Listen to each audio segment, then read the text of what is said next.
Thank you, Deputy Speaker. I stand here today as a husband, as a father, as a grandfather to support the private member's bill brought by my colleague, the courageous member for Lyne, Alison Penfold.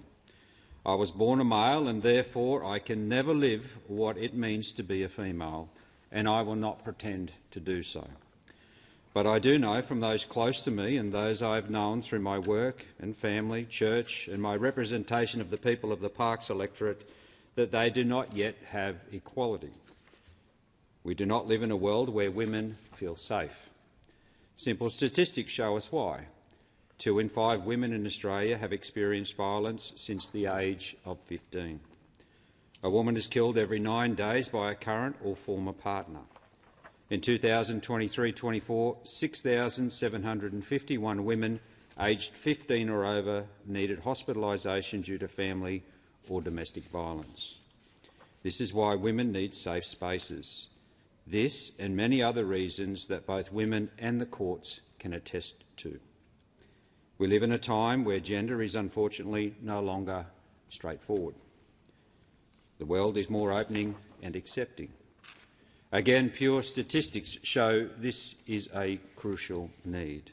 The current Sex Discrimination Act has bowed to political correctness at great cost. There is a way for all people, men, women and transgender people, to live in dignity and safety without jeopardising women's rights to privacy. Unfortunately, that way is not possible through the current Sex Discrimination Act.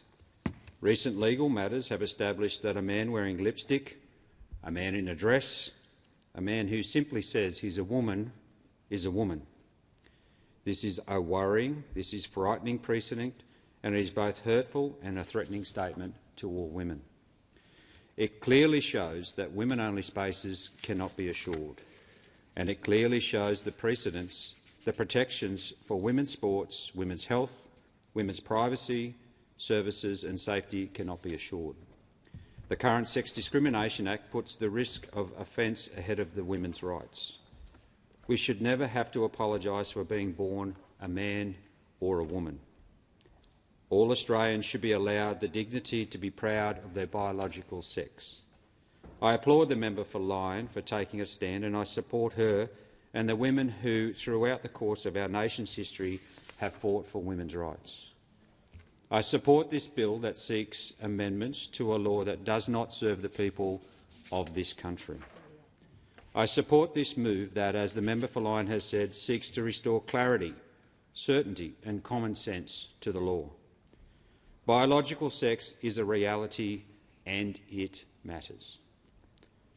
It should not be phased out through the Act of Parliament. This amendment bill will reinstate the definition of what it means to be a man and a woman, and will ensure that there are explicit protections for women-only spaces, services and activities, including online activities. Deputy Speaker, I feel strongly for the future of my daughters and for my granddaughters, as I do for many of my constituents, including Samantha of Gunnedah, who is one of the many who have written to me and asked me to support this bill.